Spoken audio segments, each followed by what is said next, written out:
बिस्मिल्लाहिर्रहमानिर्रहीम। नाज़रीन, प्रोग्राम दस्तक में हम आपको खुशामदीद कहते हैं। और आज पाकिस्तानी सियासत की सबसे बड़ी खबर, वज़ीर आज़म इमरान खान ने एतमाद का वोट कौमी असम्बली से हासिल कर लिया। 178 वोट वज़ीर आज़म इमरान खान ने हासिल किए।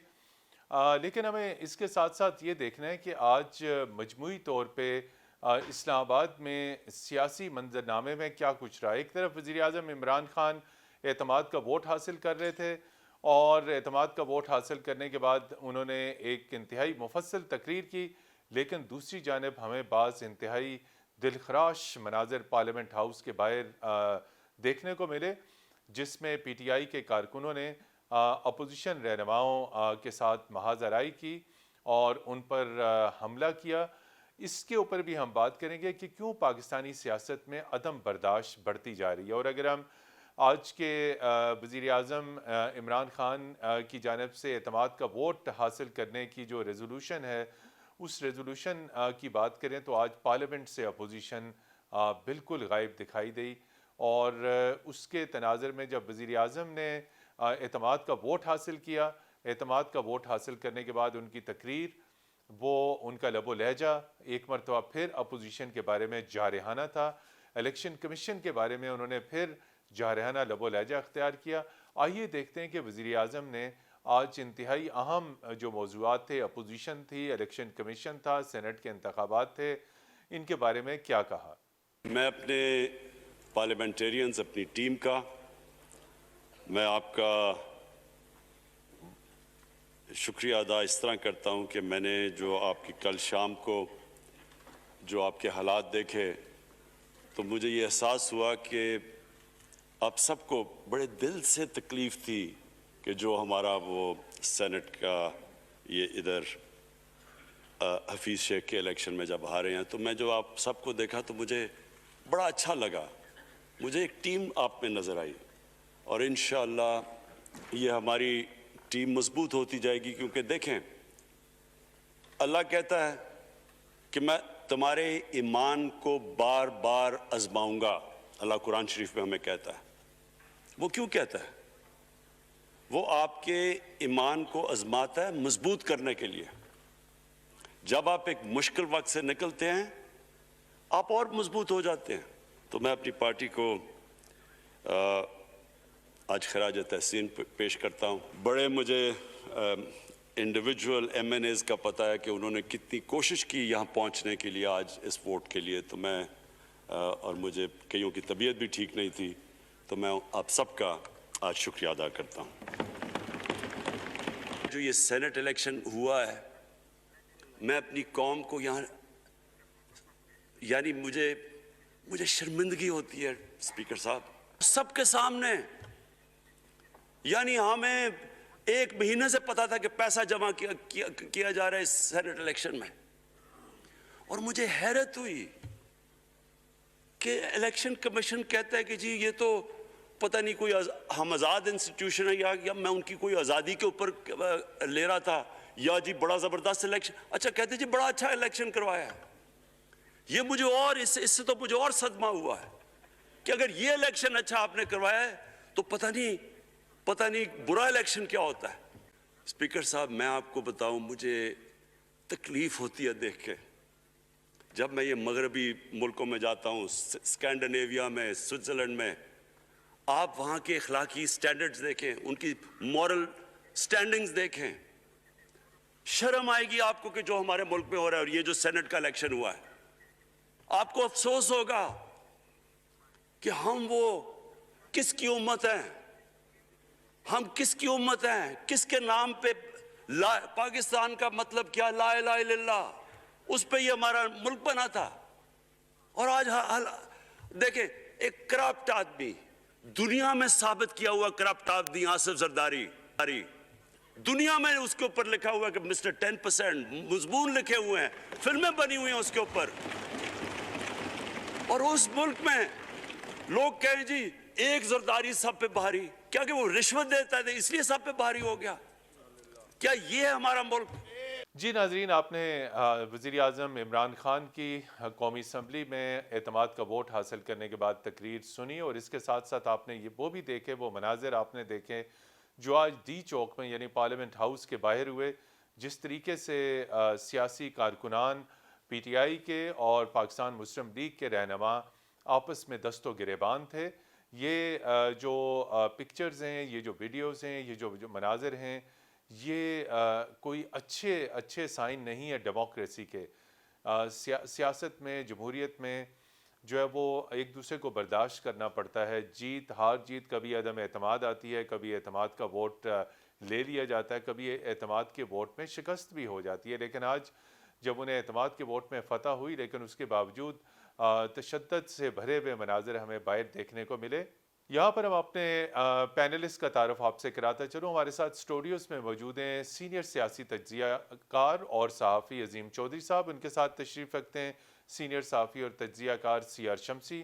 और टेलीफोन लाइन पर हमारे साथ मौजूद हैं आइनी माहिर और साबिक़ attorney general of Pakistan Irfan Qadir साहब। यहाँ पर लेते हैं एक ब्रेक के बाद आपकी खिदमत में हाजिर होंगे। और जब ब्रेक के बाद हम आएंगे तो अपने पैनलिस्ट से आज की जितनी अहम तरीन डेवलपमेंट्स हुई उस पर जानेंगे, उनके तज्ज़िये और तबसरे। हमारे साथ रहिएगा।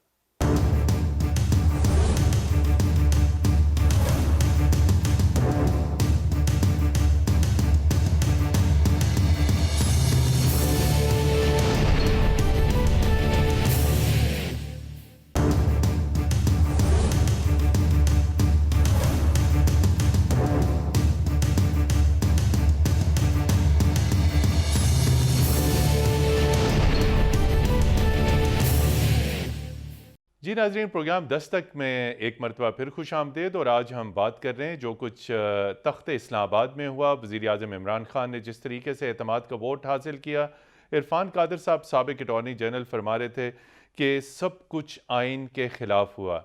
अजीम चौधरी साहब, आप कैसे देखते हैं? उन्होंने बड़ा अहम पॉइंट हाईलाइट किया, अगरचे कि सब चीज़ें पार्लियामेंट के अंदर हुई, एतमाद का वोट लेना भी आइनी है, लेकिन जिस तरीके से ये सारी कार्रवाई की गई, खुद उन्होंने इनिशिएट किया, जी मैं खुद लेता हूँ। आप कैसे समझते हैं, क्या इसमें वाकई आइन की खिलाफ वर्जी हुई है? ये तो इरफान साहब ने जो कहा उसको तो मैं चैलेंज नहीं कर सकता। जी, इंडोर्स करते हैं। मैं उसका जो पॉलिटिकल एस्पेक्ट है उस पर बात जी, सियासी पहलू पे जो इन्होंने पहले कहा था कि मैं एतमाद का वोट लूंगा, हाँ, किया ये वही काम है। और इसको 91-7 के कवर में इसलिए लेके आए कि इन्हें यकीन था कि इन्हें वो वोट नहीं मिलेंगे जो यूसुफ रजा गिलानी को मिल गए। और उस कवर के नीचे लाकर लोगों को कल रात खत लिख के कि अगर आप तशरीफ ना लाए और आपने वोट ना दिया कि आपके खिलाफ इंज़बाती कार्रवाई 63 के तहत आपको फारग कर दिया जाएगा। वो लोगों पर एक तलवार लटकाई गई और उस तलवार को लटकाने का मकसद सिर्फ ये था कि इस वक्त तो ले ले। शायद ये भी उनके ख्याल में था, जिस तरह 73 के ओरिजिनल कॉन्स्टिट्यूशन में था कि 6 महीने तक फिर दोबारा वोट ऑफ नो कॉन्फिडेंस नहीं हो सकता, लेकिन उसकी तो और शराइत भी थी, उसमें तो अगले आने वाले का नाम भी दिया जाता था। ये अगर यहाँ बचना चाहते हैं और बच गए, आज चले उन्होंने ले लिए हैं 178 वोट, अगर स्पीकर के खिलाफ वोट ऑफ नो कॉन्फिडेंस आ गया तो फिर क्या करेंगे? डिप्टी स्पीकर के खिलाफ आ गया तो फिर क्या करेंगे? इस तरह की कोई और चीज़ भी हो सकती है, अगर वो हो गई तो फिर क्या करेंगे? और अगर खुद प्राइम मिनिस्टर के खिलाफ वोट ऑफ नो कॉन्फिडेंस आ गया और लोगों ने कमिटमेंट जो अपनी दी हुई है, या कोई पॉलिटिकल पार्टी इनकी पाबंद तो नहीं है ना, हर पॉलिटिकल पार्टी अपने अपने डिसिप्लिन की पाबंद है। और अगर किसी पॉलिटिकल पार्टी की लीडरशिप ये फैसला कर ले कि हमने साथ नहीं चलना, तो फिर क्या करेंगे? तो वो किसी भी दिन हो सकता है, वो मूव हो जाएगा। मेरा ये ख्याल है कि ये देखना पड़ेगा कि इसके चेयरमैन सेनेट के इलेक्शन पर वोट हुकूमत के ज़्यादा निकलते हैं या अपोजिशन के, और वहाँ इखलाकियात का भी पता चल जाएगा, सियासियात का भी पता चल जाएगा, और 5-6 दिन की बात है। जी बिल्कुल। जी सीआर शमसी साहब, जो बातें अजीम साहब ने कहीं और उससे आगे अगर हम बढ़ें तो इत्तेहादियों ने भी आज अपनी तकारीर में वज़ीर आज़म से खुल के बातें कर लीं। उन्होंने कहा ये एरियाज़ हैं जिसमें आपने काम करना है फौरी तौर पे। MQM ने लापता अफराद का मामला उठा लिया, फहमीदा मिर्ज़ा ने भी अहम नुकात की तरफ, और फिर ये हुआ कि असम्बली के इजलास के फ़ौरन बाद वज़ीर आज़म ने इत्तेहादियों से मुलाकात की। अब इत्तेहादी भी जो हैं वो जिसे कह रहे हैं वो बिफरे हुए हैं, वो महज यकीन दहानियों से काम नहीं चलेगा, प्रैक्टिकली उन्हें साथ लेकर चलना होगा। आप कैसे देखते हैं जो इत्तेहादियों के तहफ़्फ़ुज़ात आज खुल के सामने आए on the floor of the house? देखिए जी, मैं समझता हूँ इत्तेहादियों के तो जो इतराज़ात थे वो बड़े अरसे से सामने आ रहे थे, और अगर आपको अख्तर मैंगल साहब का जो सिलसिला है जो अलग हुए, और फिर काफ लीग के जो लोग हैं उनका जिस तरह जी। दबो ले जा रहा है, फिर GDA का जो उनके साथ हुआ है, वो आज उन्होंने खुल के बातें भी की हैं। यहाँ मामला इत्तेहादियों से ज़्यादा जो है इंटरनल PTI के अंदर हमें जी। नज़र आता है। और वो जो 15-16 वोट जिनका खुद जिक्र किया वज़ीर आज़म साहब ने अपनी तकरीर में जो 2 दिन पहले हुई, उसके बाद तो कोई चीज़ ढकी छुपी नहीं रह गई कि हुक्मरान इत्तेहाद में के अंदर जो क्रैक्स पड़ चुके हैं। क्रैक्स आ चुके हैं और अंदर इख्तिलाफ राय मौजूद है। और ये जो आज का एक जो मैं समझता हूँ कि आइन के नाम पर या वोट ऑफ कॉन्फिडेंस के नाम पर जो किया है, इसकी जिस तरह इरफान कादर साहब माशाल्लाह हमेशा ऐसे मामले पे बड़ी साहिब राय रखते हैं। इस वक्त आइन जो है वो चीख रहा है। आइन और जमहूरियत, हम ये सब कुछ आइन के नाम पर कर रहे हैं, और आइन जो है वो तो बहुत कुछ और चीज़ें कहता है। और जब आइन की वायलेशन होती है और फिर इस तरह की पै दर पे आप वायलेशन करते चले जाते हैं, यहाँ मैं समझता हूँ कि एक तो इसका नेगेटिव पहलू है जो आपको मंजर नज़र आया, लेकिन एक पॉलिटिकल नज़र से देखा जाए तो इस वक्त सियासत जो है मुल्क में गर्म हो चुकी है, और बड़ी भरपूर सियासत हो रही है, और इसका मुकाबला सियासत से ही होना चाहिए। लेकिन तलखी से भी भरपूर है जी। तलखी तो है ना, लेकिन सियासत में तलखियाँ इस तरह नहीं होती। जिस तरह का लहजा और जिस तरह का जो मंजरनामा आज सुबह देखा आपने, ये सियासत में नहीं होता। सियासत में आपको दलील देनी पड़ती है, और मैं समझता हूँ कि हुकूमत दलील से जो है वो महरूम हो चुकी है। अब सिर्फ जबर है, एलिगेशंस हैं और एक एहतजाज है, ये ज़्यादा देर नहीं चलता। जी, इरफान कादिर साहब, वज़ीर आज़म इमरान खान की एतमाद का वोट हासिल करने के बाद जो तकरीर थी, एक मरतबा फिर उन्होंने इलेक्शन कमीशन ऑफ पाकिस्तान को आड़े हाथों लिया। इलेक्शन कमीशन ऑफ पाकिस्तान एक आइनी अदारा, आप कुछ ये फरमाइए कि आइन और कानून के तहत जो बार बार जिक्र वज़ीर आज़म इमरान खान कर रहे हैं कि इलेक्शन कमीशन ने फेयर और शफाफ इंतखाबात नहीं करवाए, आप क्या समझते हैं कि क्या रोल होना चाहिए इलेक्शन कमीशन का जब ये पैसा चल रहा हो सियासत में, चाहे वो डायरेक्ट इलेक्शन हो, चाहे वो सेनेट की तरह इनडायरेक्ट इलेक्शन हो? तो इलेक्शन कमीशन ने जो वजाहत फरमाई, आप कुछ बताइए, आइन और कानून की रोशनी में इलेक्शन कमीशन की वजाहत किस हद तक ठीक थी? इनके दरमियान और इलेक्शन कमीशन के दरमियान जो बेसिक एक तनाज़ा पैदा हुआ हुआ या जो डिफरेंस पैदा हुआ वो ये है कि ये चाहते हैं कि इलेक्शंस जो है वो ओपन बैलेट से हों, या सीक्रेसी जो है बैलेट की उसको कॉम्प्रोमाइज किया जाए जी। और कोई बार कोड वगैरह जो है या कोई निशान या कोई चिड़िया या कोई इस तरह की चीज बना दी जाए उस पर, ताकि उसकी शनाख्त और हो सके, और वो सीक्रेसी जो है वो उस तरह से ना रहे जो कि आइन में साफ तौर पे लिखा हुआ। और ये मामला जब वसीम सज्जाद साहब के केस में सामने आया था तो कुछ ऐसे बैलेट पेपर मिले थे जिन पे के कुछ निशानियां लगाई गई थी, और सुप्रीम कोर्ट ने ये होल्ड किया था कि ये सीक्रेसी के खिलाफ हैं, लिहाजा ये वोट्स इनवैलिडेट हो गए हैं। तो मुख्तसरन हुकूमत का जो मौकफ है वो आइन के बिल्कुल मुनाफी है, क्योंकि आइन में तो सीक्रेट बैलेट से इंतखाबात हो सकते हैं, और ये इलेक्शन कमीशन से ये चाहते थे कि इलेक्शन कमीशन किस तरह से वो सीक्रेसी को टेम्पर विद करे और उसको इस तरह से करे कि वो सीक्रेसी ना रहे। तो ये इलेक्शन कमीशन से एक गैर आइनी चीज कराना चाहते थे, जो कि करवाने के लिए जब इन्होंने देखा कि डायरेक्टली हम नहीं करवा सकते तो इन्होंने फिर अदलिया की तरफ रजू किया। अदलिया की पहले तो आप तारीख देखें कि माजी में ये होता था कि एक कॉन्स्टिट्यूशनल वायलेशन कर दी जाती थी, उसके बाद हुकूमत जो है वो टेक ओवर कर ली जाती थी, और जब टेक ओवर कर ली जाती थी तो अदलिया कहती थी कि ये नजरिया जरूरत के तहत जरूरी हो गया था कि हुकूमत जो है इस वक्त टेक ओवर कर ली जाए, क्योंकि करप्शन हो गई थी और बहुत सारे मामले हो गए थे, मुल्क में एनार्की फैल रही थी, अफरा तफरी फैल रही थी। लिहाजा ये जो एक गैर आइनी कुव्वत जो है जिसने टेक ओवर किया है, ये बिल्कुल सही टेक ओवर किया। उसके बाद हम एक दूसरा कम्प्लेक्शन देखते हैं, वो ये देखते हैं कि जब ये रास्ता बंद करने की कोशिश की गई तो अदलिया में पिटीशनें आ गई। मसलन एक तो भुट्टो साहब को आप देखें कि उनका जो फैसला था उस पे अदलिया के एक जज साहब ने खुद भी कह दिया था कि वो फैसला जो था वो अंडर प्रेशर उन्होंने किया था, बहरहाल उसका मैं अब जिक्र मजीद नहीं करूंगा। मैं अब कॉन्स्टिट्यूशनल इश्यूज की तरफ आता हूँ। कॉन्स्टिट्यूशनली अब जी तय हुआ कि अब यूसुफ रजा गिलानी की हुकूमत को गिराना है। जी। वहां पे इन्होंने एक गैर आईनी तरीका इख्तियार किया अदालतों ने, और PMLN उस वक्त बहुत आगे पेश थी, और उस गैर आईनी तरीके को इस्तेमाल करते हुए यूसुफ रजा गिलानी को उन्होंने नाअहल डिस्क्वालीफाई करार कर दे दिया, जो कि आइन में साफ तौर पे लिखा हुआ है कि स्पीकर कौमी असेंबली की जो है, या जो भी फमीदा मिर्जा थी तब, कि स्पीकर जो कौमी असेंबली के हैं वो मामला इलेक्शन कमीशन को भेजेंगे और इलेक्शन कमीशन उस पर किसी को डिस्क्वालीफाई कर सकती है, और कोई तरीका नहीं है। लेकिन सुप्रीम कोर्ट ने डिस्क्वालीफाई किया यूसुफ रजा गिलानी को। ये एक गैर आईनी तरीके से, यानी अब 58(2)B चूंकि खत्म हो गया था, तो आर्टिकल 62-63 को 58(2)B के तौर पे इस्तेमाल कर लिया गया। उसके बाद जब नवाज शरीफ का मामला आया, तो जो पनामा केस था जी, उसमें इस्तदा इतनी थी कि जनाब इनका मामला जो है, ये एसेट्स जो उन्होंने डिक्लेयर नहीं किए, ये नैब अकॉर्डिंग टू लॉ इसको देखे।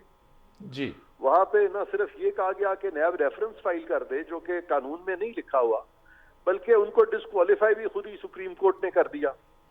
तो ये भी एक गैर आईनी चीज हुई थी, जो कि सुप्रीम कोर्ट ने इसको 62-63 को 58(2)B के तरीके से इस्तेमाल कर दिया।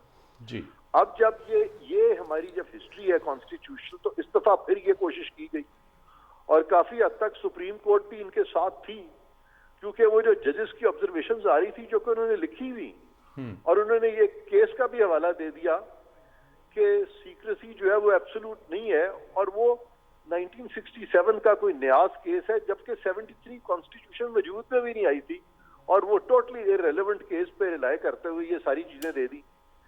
तो लिहाजा अब ऑपोजिशन को आवाज उठानी पड़ेगी, ना सिर्फ के हुकूमत के खिलाफ, बल्कि अदलिया के उन लोगों के खिलाफ जो कि आइन को वायलेट होने दे रहे हैं। और इलेक्शन कमीशन जो है वो आइन के साथ खड़ा है, और मैं समझता हूं कि ये बड़ी बात है कि, और यूनानिमसली खड़ा है, और उन्होंने साफ तौर पे ये कहा है कि ये आइन में ये सीक्रेट बैलेट के साथ होगा, इसका और कोई तरीका कार नहीं है, क्योंकि वो बड़े पोलाइट रहे हैं वजीर आजम से भी और सुप्रीम कोर्ट से भी।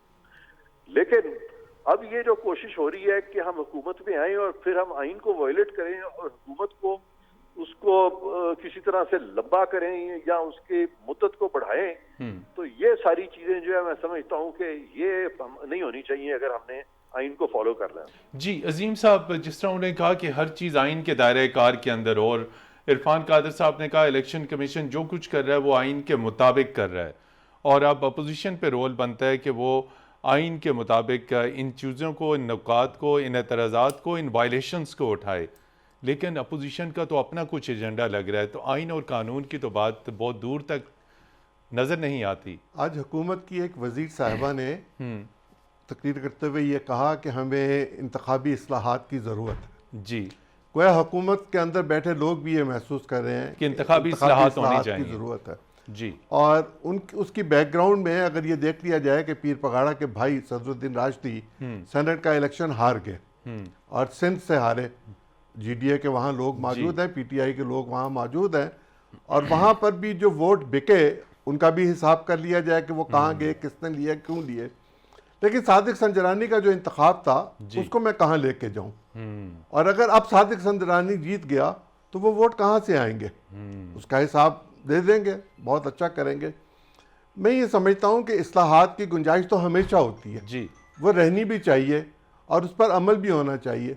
अगर ये इलेक्शन कमीशन को कानून बनाकर आईनी तरीके से दे देते तो इलेक्शन कमीशन उससे कैसे इनहराफ कर सकता था।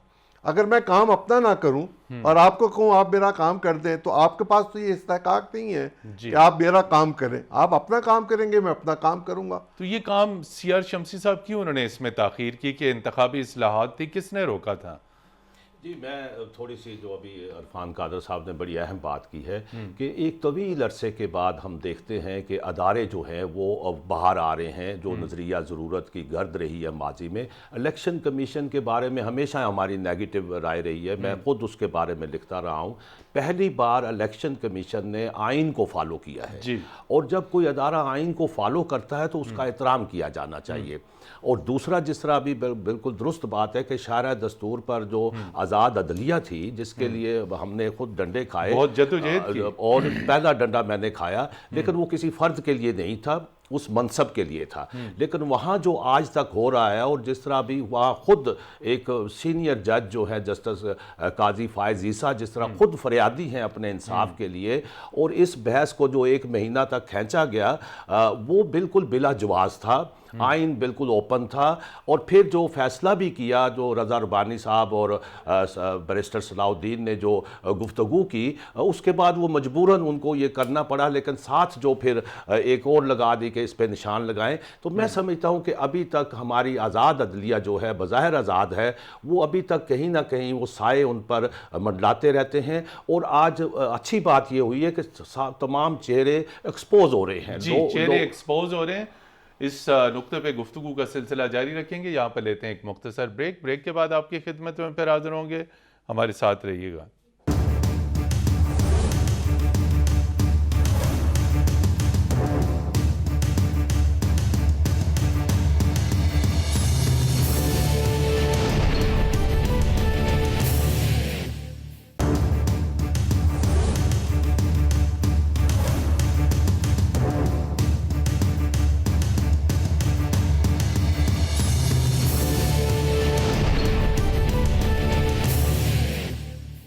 जी नाज़रीन, प्रोग्राम दस्तक में एक मरतबा फिर खुश आमदीद। और बात करेंगे इरफान कादर साहब से। आइनी माहिर हैं, नेशनल अकाउंटेबिलिटी ब्यूरो के साथ भी एक अरसा वो मुंसलिक रहे। इरफान कादर साहब, हर पॉलिटिकल पार्टी जो है वो कहती है कि हम करप्शन के ख़िलाफ़ हैं, बदउनवानी का ख़ात्मा करना है। बदउनवानी चाहे गवर्नमेंट में हो, प्रोजेक्ट्स में हो, चाहे सियासत के अंदर हो। आइन क्या कहता है कि इस करप्शन के ऊपर कैसे काबू पाया जा सकता है? और जब नैब कोई चीज़ इनिशिएट करती है, शुरू करती है, तो पॉलिटिशियन बेफर जाते हैं, कहते हैं कि जी नैब तो ज़्यादती कर रही है। आखिर हमें पाकिस्तान की सियासत से बदउनवानी का खात्मा तो करना है। देखें, बदउनवानी जो है उस पर तो कोई दो राय नहीं है कि उसका खात्मा होना चाहिए जी। और एहतसाब जो है वो भी यकसानियत के साथ सबको आना चाहिए। लेकिन जब आप एहतसाब के अदारों के जरिए पॉलिटिकल इंजीनियरिंग करते हैं और उसकी मिसालें जो हैं वो पैदर पे हमारे सामने आती जाती हैं, तो फिर वो एहतसाब की जो साख है वो बड़ी मजरू हो जाती है। जी।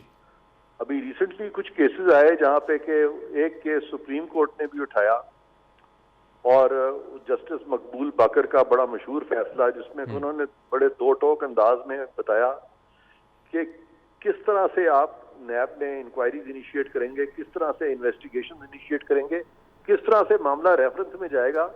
और वो सारे जब प्रोसीजर फॉलो नहीं होते और बड़ी बड़ी सियासी जो पर्सनैलिटीज हैं वो इन्वॉल्व होती है, उनको फंसाया जाता है। तो उन्होंने खुद सुप्रीम कोर्ट ने इसको पॉलिटिकल इंजीनियरिंग से ताबीर किया। अब हिस्ट्री जो है वो ये है कि ये जो इदारे हैं इसमें अच्छे लोग भी हैं, ऑनेस्टली भी काम करते हैं, लेकिन वो फिर भी पिक एंड चूज जब करते हैं केसेस को, तो उनको खुद भी नहीं पता चलता कि वो भी अनकॉन्शियसली पॉलिटिकल इंजीनियरिंग का हिस्सा बन जाते हैं। इस्तेमाल हो गए। अब बिल्कुल इस्तेमाल हो गया, उनको पता ही नहीं चलता। और ये माजी में एक चेयरमैन नैब थे, उनसे जब मैं जिक्र कर रहा था, उनका नाम मैं अब नहीं लेना चाह रहा, वो बहुत ही अच्छे शरीफ आदमी थे।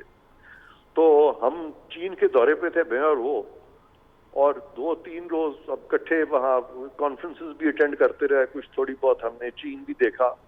तो उस दौरान में मैंने उनसे कहा कि देखें जी, हम कितनी ऑनेस्टली नैब में बैठ के अपनी डिसीजन मेकिंग करते हैं और हर चीज को हम रीजन आउट करते हैं और एंड तक यानी कोई किसी को रू रियायत नहीं करता और कंसेंसस के साथ हमारी डिसीजन मेकिंग होती है, ये वो। तो उन्होंने मुझे एक बात कही, उन्होंने कहा आप बहुत सादा हैं। अच्छा। तो मुझे उनकी बात नहीं समझ आई। मैंने कहा जी क्या मतलब है आपका? उन्होंने कहा आपको अब कुछ नहीं पता, पाकिस्तान के हालात को आप सामने रखें, मुझे और आपको हमारे पास जो केसेस आते हैं हम तो बड़ी ईमानदारी से देखते हैं, छानबीन करते लेकिन हैं। बहुत सारे केसेस जो हैं जो हमारे पास आते ही नहीं है, और जब दिल करता है किसी का केस निकालना तो वो हमारे पास आ जाता है। वो जो पिक एंड चूज है, वो नीचे से कौन सी फाइल किसी ने दबाई है कौन सी नहीं दबाई, वो ना मुझे पता है ना आपको पता है, जी वो कहीं और से चीजें जो है वो कंट्रोल हो रही होती है। तो ये उन्होंने मेरे लिए एक बहुत बड़ा आई ओपनर था उनकी ये बात सुन के, कि हम तो समझ रहे थे कि हम बड़ी ईमानदारी से काम कर रहे हैं, लेकिन हमें पता ही नहीं चलता कि कब हम इस्तेमाल हो जाते हैं, और विदाउट आवर नॉलेज हम भी पॉलिटिकल इंजीनियरिंग का फिर हिस्सा बन जाते हैं, क्योंकि हम केस को देख रहे होते हैं इस पॉइंट ऑफ व्यू से कि भाई ये करप्शन बनती है कि नहीं बनती। लेकिन जिस शख्स का केस उठाया जाता है वो इस तनाजर में उठाया जाता है कि चूंकि वो सियासतदान है इसलिए उसका उठा लिया और उस तरह के बाकी केसेस जो है उनको एक तरफ फेंक दिया। तो लॉ को जब आप इक्वली अप्लाई नहीं करते तो ये भी तो कॉन्स्टिट्यूशन की वायलेशन हो रही है आपसे।